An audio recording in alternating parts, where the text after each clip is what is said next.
ख़बर शामिल कई पिया दड़ो में रिपोर्ट सागर दीदार अली कुंभार जी दड़े में सिंध मेमण इतिहाद के सॾ ते पीपी अॻवाणे बिल्डर अरबाब मोहम्मद दीन मेमण मथां कूड़ा केस दाख़िल थियण ऐं संदसि गिरफ़्तारी ख़िलाफ़ सरकारी अस्पताल खां पन्यारी पुल ताईं एहतजाजी रैली मुख़्तलिफ़ बिरादरियुनि जे माण्हुनि ऐं सिविल सोसाइटी जी वॾे अंग में शिरकत।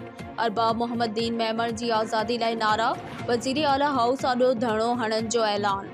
दड़ो में सिंध मेमण इतिहाद जे सॾ ते पीपी अॻवाणे मशहूर बिल्डर अरबाब मोहम्मद दीन मेमण मथां मुबैना केस दाख़िल थियण ऐं संदसि गिरफ़्तारी ख़िलाफ़ हाफ़िज़ सईदुल्ला मेमण, अब्दुल हमीद मेमण, रजब मेमण, अब्दुल अज़ीज़ सोमरो, अकबर लाशारी, ज़ुबैर सोनारो, यूसी खानपुर जो चेयरमैन रियाज़ सोमरो ऐं ॿियनि जी अॻवानी में समें माण्हुनि सरकारी अस्पताल खां सुज़ुकी स्टॉप ऐं पन्यारी पुल ताईं एहतजाजी रैली कढी, जेका अवामी मेड़ाके में तब्दील थी वई।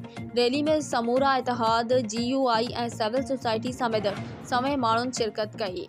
हिननि पीपी चेयरमैन बिलावल भुट्टो ज़रदारी ऐं ॿियनि खां मुतालबो कयो त अरबाब मोहम्मद दीन मेमण ख़िलाफ़ इंतकामी कार्रवाइयूं बंदि करे संदसि मथां कूड़ा केस हिकदम ख़त्म कया वञनि।